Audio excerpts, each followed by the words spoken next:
Hi everyone, Design to Inspire signing in for vlog number 2. Vlog number 4, episode 2. Yeah.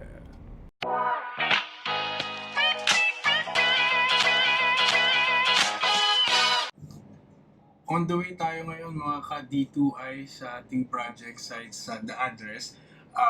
Check natin kung ano yung mga natatapos ng tao and baka meron silang mga queries na gustong itanong sa atin as an architect, as an interior designer. So sasagutin natin lahat yon.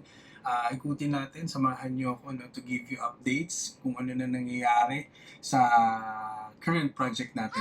So yun, let's see kung ano. Please do subscribe to my channel for more updates and follow me on my Instagram account and please comment down below if may mga questions kayo. Kaya kong sagutin. I'm helpful. I'm helpful. Matulungin naman ako guys. So yun, kita-kits. Watch out. And yun.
development ng project. So nililinis na natin yung ceiling because last week I already delivered yung mga lights na gagamitin. By the way, I'll be using MR16 for the pin lights. Ang housing natin are in white, so nasa-swivel siya. Tapos dun sa area naman ng ating brick wall, lalagyan ko siya ng track light. So I want it to be in a dramatic form. Color black yung ilalagay nating fixture. And then dun sa mga general lighting natin for the kitchen, wardrobe closet, gagamit tayo ng bilog na LED na surface mounted. So will be in a daylight and a warm white mixture. So doon tayo sa cool. For the closet, same din. Gagamit tayo ng mga LED strip light. I-house natin siya into a diffuser para maganda yung bato ng mga ilaw. Sa balcony, nakapag-tiles na tayo. So, tinanong ko lang kasi baka kulangin. So, mag-order pa tayo ng additional tiles. For the banyo naman, kakatapos lang ng ating yung waterproofing, no, for checking siya with the admin para matile na rin tomorrow.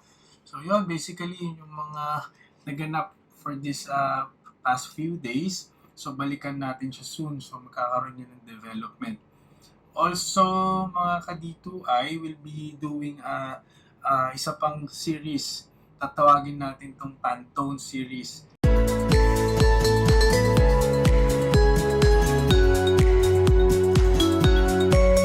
For this series, my project will be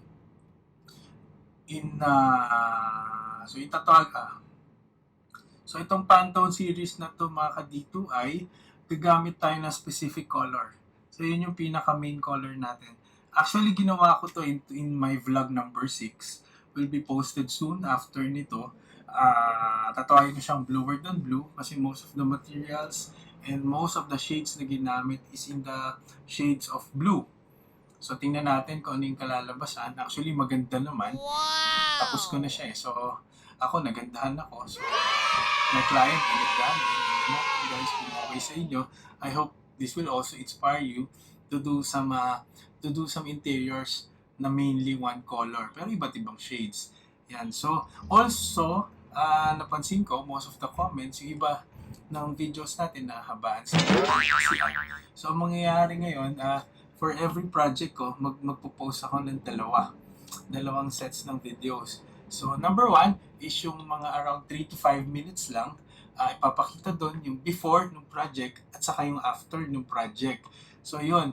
And then, yung isa naman natin gagawin, yung medyo mahaba, na minsan umaabot ng 10 minutes to 15 minutes, nandun naman yung iba kasi nating mga kadito ay nag-e-enjoy sila sa mga behind the scenes kung paano dumating yung mga deliveries, paano inassemble, paano ginawa yung interior. So, doon naman sila manonood. So, I hope for these mga videos, I'll be able to reach out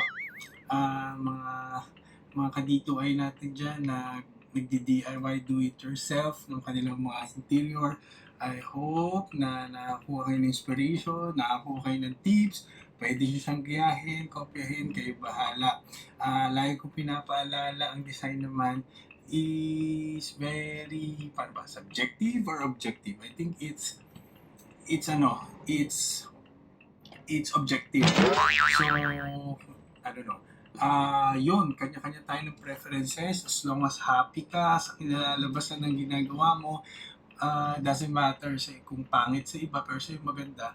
Yun lang naman yun eh. Important. It's functional, magagamit mo na maayos, at saka masaya ka. Yun guys. Thank you for subscribing to my channel. It's been a great week. Padami rin ng ating mga subscribers. Maraming salamat sa lahat na nag-subscribe, sa lahat mga nagla-like at sumusupport. Please don't forget to like our channel and subscribe. Comment down below lang kung may mga comments and suggestions lang kayo. Basta I'll be posting more projects, more posts. Thank you guys.